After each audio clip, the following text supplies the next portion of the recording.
52 लाख रुपए के अनुदान के साथ माननीय मुख्यमंत्री महोदय से बहुत बहुत धन्यवाद मुख्यमंत्री महोदय, और आपसे अनुरोध है कृपया गोंडा जनपद के समग्र विकास को समर्पित 1689 करोड़ रुपए की 422 विकास परियोजनाओं का बटन दबाकर लोकार्पण और शिलान्यास करें। धन्यवाद माननीय मुख्यमंत्री महोदय। और अब गोंडा जनपद के समस्त निवासियों की ओर से मैं उत्तर प्रदेश के लोकप्रिय मुख्यमंत्री आदरणीय श्री योगी आदित्यनाथ जी से अनुरोध करता हूं, कृपया हम सबको आशीर्वाद दें। माननीय मुख्यमंत्री महोदय, आदित्यनाथ जी का आगमन हो चुका है। हमसे कुछ ही क्षणों में वो आपके समक्ष यहाँ मंच पर विराजमान होंगे और उत्तर प्रदेश के समग्र विकास को समर्पित, गोंडा के समग्र विकास को समर्पित अनेक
अयोध्या में कितने लोग आए दर्शन करने के लिए, और लड़ाई चलाएगा सबको।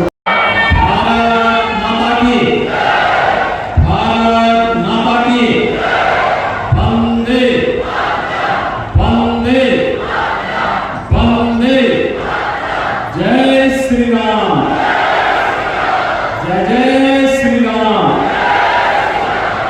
गोंडा जनपद की लगभग 1700 करोड़ रुपए की परियोजनाओं के आज के लोकार्पण और शिलान्यास कार्यक्रम में मंच पर उपस्थित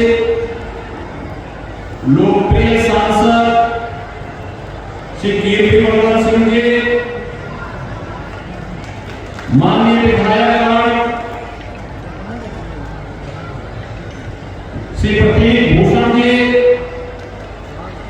श्री राम कलावत शास्त्री जी, श्री बाबा सिंह जी, श्री प्रेम नारायण पांडे जी, श्री विनय कुमार द्विवेदी जी, श्री प्रभात वर्मा जी, श्री अजय सिंह जी, जिला पंचायत अध्यक्ष श्री घनश्याम मिश्रा जी, भारतीय जनता पार्टी के क्षेत्रीय अध्यक्ष श्री कमलेश मिश्र जी, जिला अध्यक्ष अमर किशोर कश्यप जी, पूर्व जिलाध्यक्ष सूर्यनारायण तिवारी जी, विधान परिषद सदस्य अवधेश कुमार मंजू सिंह जी, भारतीय जनता पार्टी के सभी पदाधिकारीगण, भारी संख्या में गोंडा से आए हुए मेरे सभी उपस्थित बहनों और भाइयों,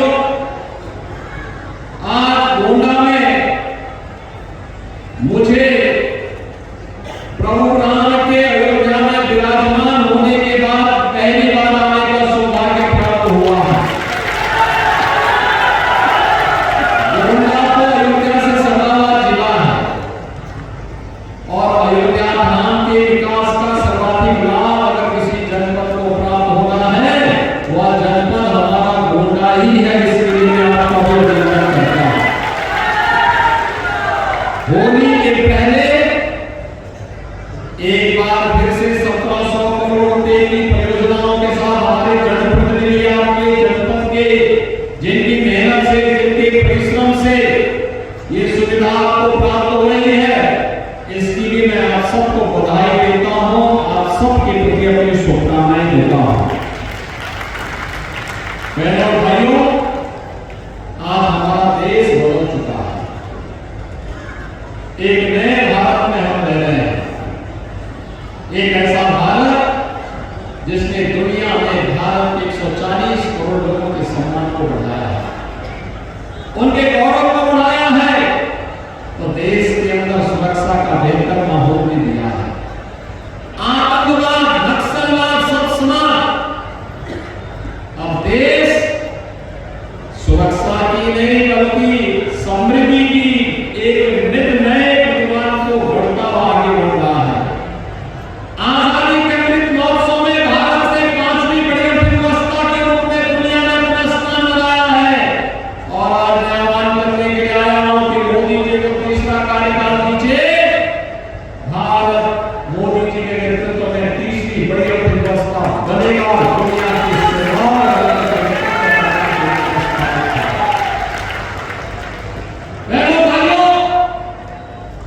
इसीलिए तो प्रधानमंत्री जी कहते हैं कि हमारा एक संकल्प होना चाहिए।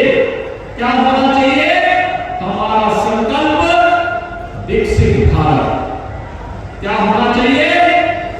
हमारा संकल्प विकसित भारत। और विकसित भारत के लिए विकसित उत्तर प्रदेश आवश्यक है, और विकसित उत्तर प्रदेश के लिए विकसित गोंडा भी आवश्यक है। और विकसित गोंडा के लिए ही यहाँ की सड़कों को 4 लेन के साथ जोड़ने की कार्रवाई आगे बढ़ रही है। विकसित भारत के लिए ही गोंडा में मेडिकल कॉलेज दिया गया है। विकसित भारत के लिए ही ये 1700 करोड़ रुपए की परियोजनाएं यहाँ पर आई हैं। विकसित भारत के लिए ही बड़कानिया समुदाय को आजादी के बाद पहली बार इस गवर्नमेंट सरकार ने न्याय देने का काम किया है। विकसित भारत के लिए ही आज हम बाढ़ की परियोजनाओं को पूरा करने के लिए आपके पास आए हैं। और विकसित भारत के लिए ही 4 दशक से लंबे सरयू नहर राष्ट्रीय परियोजना को पूरा करने का काम हुआ। बहनों भाइयों, कोई सोचता था कि श्रावस्ती भी वायु सेवा से जुड़ेगा? कभी मैं याद कर रहा था, कभी मैं देख रहा था, श्रावस्ती में वायु सेवा शुरू हो गई।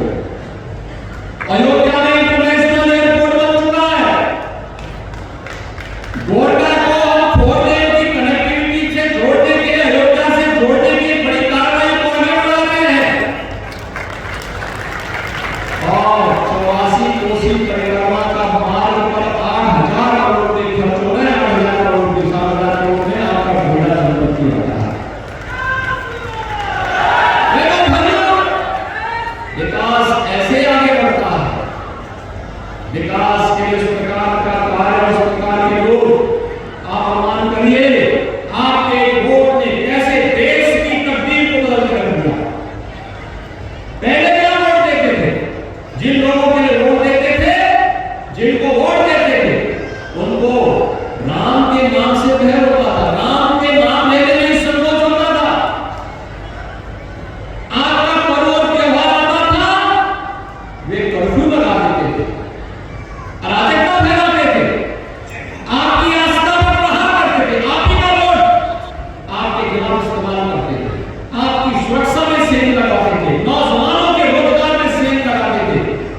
मेडिकल कॉलेज में उनकी प्रतिमा लगेगी।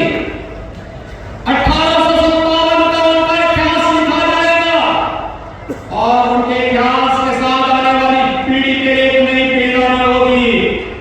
आजादी के बंदों को भारत माता की सही सेवा करने वालों को भारत इसी प्रकार से सम्मान देगा। किसी के नाम पे मेडिकल कॉलेज होगा, किसी के नाम पर इंजीनियरिंग कॉलेज होगा, किसी के नाम पर पॉलिटेक्निक होगा, किसी के नाम पर कॉलेज के नाम होंगे, किन्हीं के नाम पर हाईवे और एक्सप्रेस वे के नाम होंगे और उन्हें सम्मानित करके आने वाली पीढ़ी बार बार बार बार प्रेरणा प्राप्त करती रहेगी। और आज मुझे गोंडा में आकर के सब चीजों से बहुत प्रसन्नता है। बहनों भाइयों, 2017 की पहले गोंडा की स्थिति क्या है?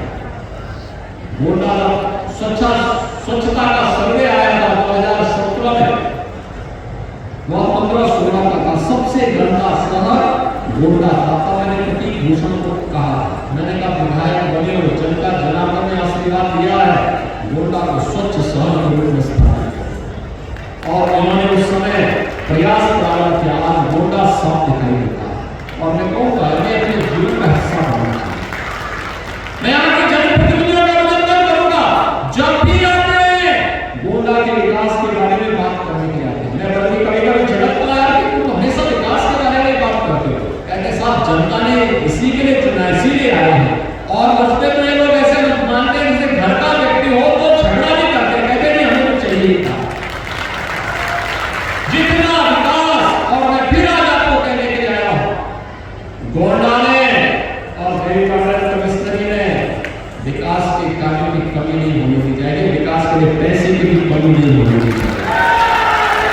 जितना विकास की बात करोगे, जो भी आगे विकास के बारे में कहोगे, जिस प्रकार की कनेक्टिविटी की बात करोगे, जिस प्रकार के कार्यों को जो युवाओं के लिए, किसानों के लिए, महिलाओं के लिए, व्यापारियों के लिए, समाज के अधिक दबे हुए कुचले हुए लोगों के उत्थान के लिए, सीमा की सुरक्षा के लिए और यहाँ की बेहतरीन कनेक्टिविटी के लिए जितना भी कार्य हो पाएगा वह कम होगा और उसके लिए सरकार के खजाने हमेशा खुले होंगे। उसके लिए पैसे कभी बीच में आड़े नहीं आएंगे। और आज यही कहने के बाद मैं आपके पास बोलना चाह रहा हूं कि बहनों भाइयों, हम सबको एक साथ डबल इंजन सरकार के साथ, देश की आवाज के साथ अपनी आवाज को बुलंद करना चाहिए। मैं पूछना चाहता हूं गोंडावासियों, हमारे डबल इंजन की सरकार में होती तो क्या अयोध्या में रामलला का भव्य मंदिर का निर्माण हो पाया होता? क्या हो पाता? क्या ये सवाल कांग्रेस के लोग किसानों को किसान सम्मान निधि मिलने लगा और इलाज के लिए तमाम सारी योजनाएं लागू कर दी गई और हमारी ये जनता अपने वोट का कीमत समझने लगी। बाहरी ताकतों को मुंहतोड़ जवाब जब मिलने लगा, पाकिस्तान में घुसकर आतंकवादियों के कैंप नष्ट किए गए और चीन को वापस उसी धरती पर खदेड़ा गया, हम लोग अपने वोट की ताकत समझने लगे।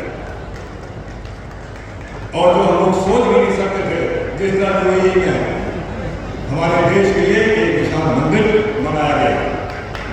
जब यूक्रेन में शर्त लड़ाई थी तो केवल भारतीय बच्चों की बात नहीं थी और देशों में भी माननीय मुख्यमंत्री जी, माननीय अध्यक्ष जिला पंचायत गोंडा, माननीय सांसद गोंडा, मेरे साथी गण विधायकगण, उपस्थित भाइयों एवं बहनों, मीडिया से आए बंधु एवं मेरे प्यारे बंधु, आज बड़े ही हर्ष का दिन है कि हम सभी के अपने यशस्वी मुख्यमंत्री जी का जिला मुख्यालय पर हम सबको स्वागत करने का अवसर मिला।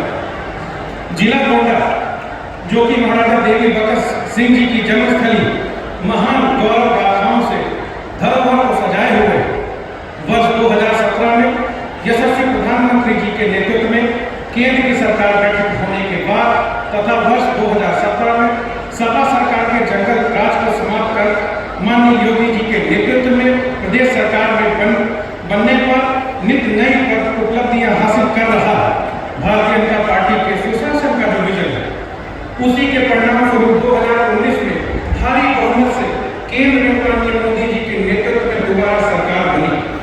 वर्ष 2022 में 30 वर्ष के इतिहास को बदलते हुए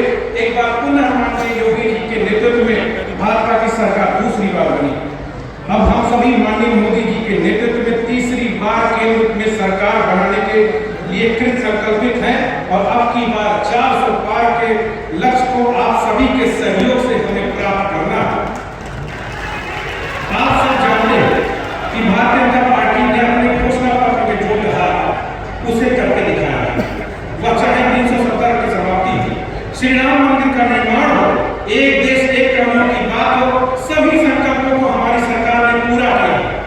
नागरिकता संशोधन कानून को पिछले सप्ताह ही लागू करके केंद्र सरकार द्वारा यह जता दिया गया है कि हम किसी के दबाव में अपने सिद्धांतों से समझौता नहीं करेंगे और दिसंबर 2014 से पहले जो भी हिंदू भाई जैन, बौद्ध, ईसाई, अल्पसंख्यक इस देश में रह रहे हैं उन्हें नागरिकता दी जाएगी।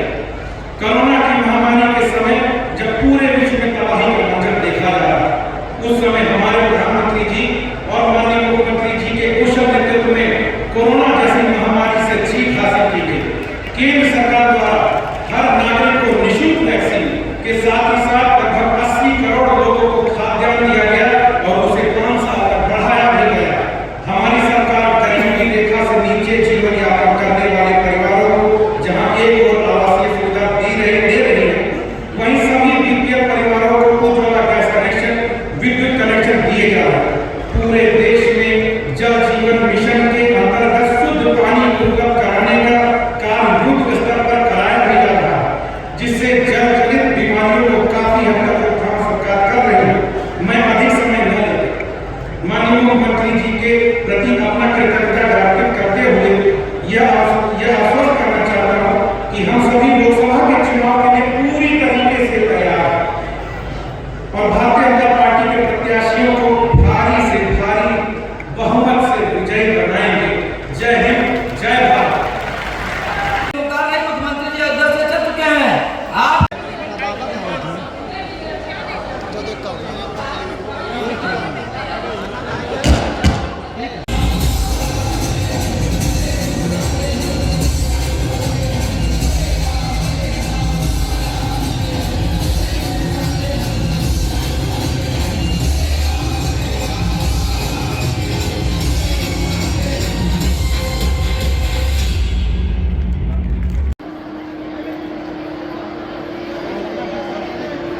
Thank you.